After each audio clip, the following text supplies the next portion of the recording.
Bendiciones. I have this when things fall apart.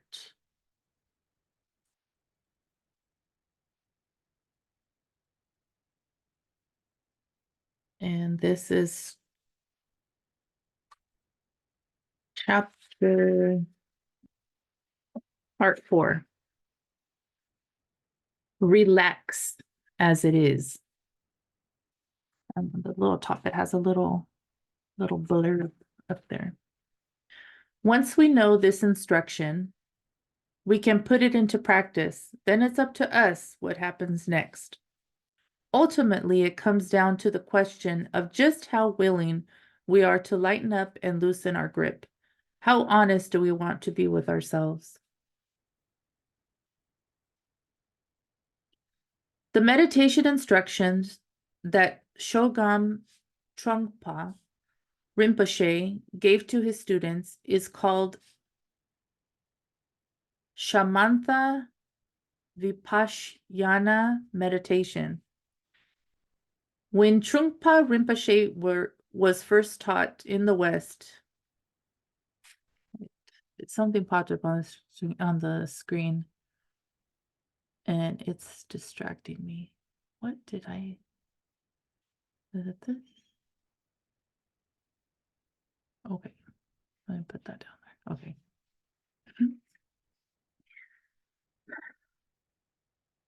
It's a distraction. When Trungpa Rinpoche first taught in the West, he told his students to simply open their mind and relax. If thoughts distracted them, they could simply let the thoughts dissolve and just come back to that open, relaxed state of mind. After a few years, Rinpoche realized that some of the people who came to him found this simple instruction somewhat impossible to do, and that they needed a bit more technique in order to proceed. At that point, without really changing the basic intent of the meditation, he nevertheless began to give the instruction a bit differently. He put more emphasis on posture and taught people to put very light attention on their out-breath. Later, he said that the out-breath was as close as you could come to simply resting the mind in its natural open state and still have an object to which to return. He emphasized that it should be done. He emphasized that it should be just the ordinary out-breath, not manipulated in any way, and that the attention should be a sort of touch-and-go approach.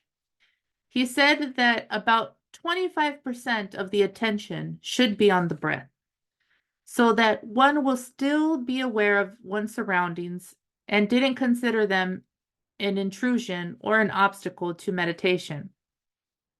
Years later, he used a humorous analogy, comparing a meditator to someone all dressed up in a costume and holding a spoonful of water.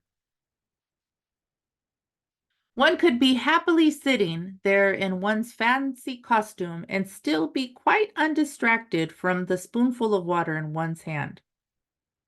The point was not to try to achieve some special state or to transcend the sounds and movement of ordinary life. Rather, we were encouraged to relax more completely with our environment and to appreciate the world around us and the ordinary truth that takes place in every moment. Most meditation techniques use an object of meditation, something you return to again and again, no matter what's going on in your mind. Through rain, hail, snow, and sleet, fair weather and foul, you simply return to the object of meditation. In this case, the out-breath is the object of meditation. The elusive, fluid, ever-changing out-breath, ungraspable, and yet continuously arising. When you breathe in, it's like a pause or a gap. There is nothing particular to do except for wait for the next out-breath. I once explained this technique to a friend who had spent years doing a very focused concentration on both the in and out breaths, as well as another object. When she heard this instruction, she said, "But that's impossible. No one could do this. There's a whole part where there's nothing to be aware of." That was the first time I realized that built right into the instruction was the opportunity to completely let go. I'd heard Zen teachers talk of meditation as the willingness to die over and over again. And there it was. As each breath went out and dissolved, there was the chance to die. There was a chance to die to all that had gone before and to relax instead of panic. Rinpoche asked us to meditate. Rinpoche asked us as meditation instructors not to speak of concentrating on the out-breath, but to use more fluid language. So we would tell students to touch the out-breath and let it go, or to have a light and gentle attention on the out-breath, or to be with the out-breath as it relaxes outward. The basic guideline was still to open and relax without adding any extra. The basic guideline was to open and relax without adding anything extra, without conceptualizing, but to keep returning to the mind just as it is, clear, lucid, and fresh. After some time, Rinpoche added another refinement to the instruction. He began to ask us to label our thoughts, thinking. We'd be sitting there with our out-breath, and before we knew what had happened, we were gone, planning, worrying, fantasizing, completely in another world, a world totally made of thoughts. At that point, when we realized we'd gone off, we were instructed to say to ourselves, thinking, and without making it a big deal, to simply return again to the out-breath. I once saw someone do a dance about this. The dancer came on stage and sat in the meditation posture. In a few seconds, thoughts of passion began to rise. The dancer moved through the process, becoming more and more frenzied, as just a tiny glimpse of passion began to escalate until it was a full-blown sexual fantasy. Then a small bell rang and a calm voice said, "Thinking," and the dancer relaxed back into the meditation posture. After 5 seconds later, the dance of rage began again and again, starting as a simple irritation and then exploding more and more wildly. Then came the dance of loneliness, then the dance of drowsiness, and each time the bell would ring and the voice would say thinking, and the dancer would simply relax for a little longer and a little longer until what began to feel like the immense peace and spacious of simply just sitting there. Saying thinking is a very interesting point in the meditation. It's the point at which we can consciously train in gentleness and in developing a non-judgmental attitude. The word for loving kindness in Sanskrit is matri. Matri is also translated as unconditional friendliness. So each time you say it to yourself, thinking, you are cultivating that unconditional friendliness towards whatever arises in your mind. Since this kind of unconditional compassion is difficult to come by, this simple and direct method for awakening, it is exceedingly precious. Sometimes we feel guilty, sometimes arrogant. Sometimes our thoughts and memories terrify us and make us feel totally miserable. Thoughts go through our minds all the time, and when we sit, we are providing a lot of space for them to arise. Like clouds in a big sky or waves in a vast sea, all our thoughts are given the space to appear. If one hangs on and sweeps us away, whether we call it pleasant or unpleasant, the instruction is to label it as thinking, with as much openness and kindness as we can muster, and let it dissolve back into the big sky.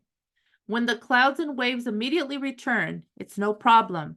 We just acknowledge them again and again with unconditional friendliness, labeling them as just thinking. and letting them go again and again. Sometimes people use meditation to try to avoid bad feelings and disturbing thoughts. We try to use the labeling as a way to get rid of what bothers us. And if we connect with something blissful or inspiring, we might think we finally got it and try to stay where there's peace and harmony and nothing to fear.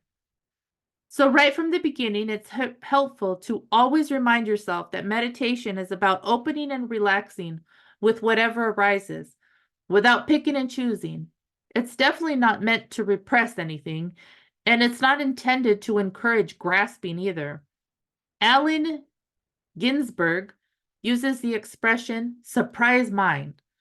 You sit down and wham, a rather nasty surprise arises. Okay, so be it. This part is not to be rejected, but compassionately acknowledged as thinking and let it go. Then, wow, a very delicious surprise appears. Okay, so be it. This part is not to be clung on to, but compassionately acknowledged as thinking and let it go. These surprises are, we find, endless. Milarepa, the 12th century Tibetan yogi, sang wonderful songs about the proper way to meditate. In one of the songs, he says that mind has more projections than there are dust motes in a sunbeam, and that even hundreds of spears could not put an end to that. So as meditators, we might as well stop struggling against our thoughts and realize that honesty and humor are far more inspiring and helpful than any kind of solemn religious striving for or against anything. In any case, the point is not to try to get rid of thoughts, but rather to see their true nature. Thoughts will run us around in circles if we buy into them. But really, they are like dream images. They are like an illusion, not really all that solid. They are, as we say, just thinking. Over the years, Rinpoche continued to refine the instruction of posture. He said it was never a good idea to struggle in meditation. So if our legs or back were hurting, we were told it was fine to move. However, it has become clear that by working with proper posture, it was impossible to become far more relaxed and settled in one's body by making very subtle adjustments. Large movements brought comfort for about 5 to 10 minutes, and then we just want to shift again. Eventually, we begin following the 6 points of good posture as a way to really settle down. The 6 points are 1, seat, 2, legs, 3, torso, 4, hands, 5, eyes, 6, mouth, and the instruction is as follows. 1, whether sitting on a cushion on the floor or in a chair, the feet should be flat, not tilting to the right or to the left or to the back or to the front. 2, the legs are crossed comfortably in front of you. Or if you are sitting in a chair, the feet are flat on the floor and the knees are an inch or two apart. 3, the torso, from the head to the seat, is upright.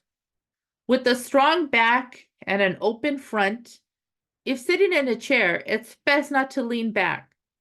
If you start to slouch, simply sit straight up again. 4, the hands are open with palms down, resting on the thighs.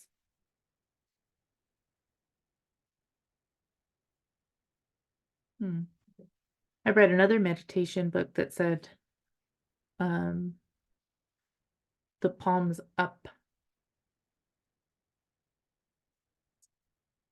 5, the eyes are open, indicating the attitude of remaining awake and relaxed with all that occurs.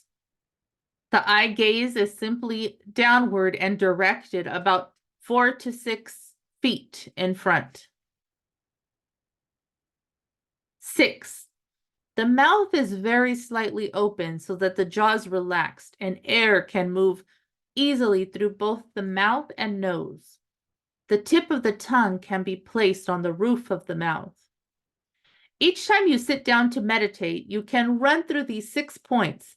And anytime you feel distracted during your meditation, you can bring your attention back to your body and run through the 6 points.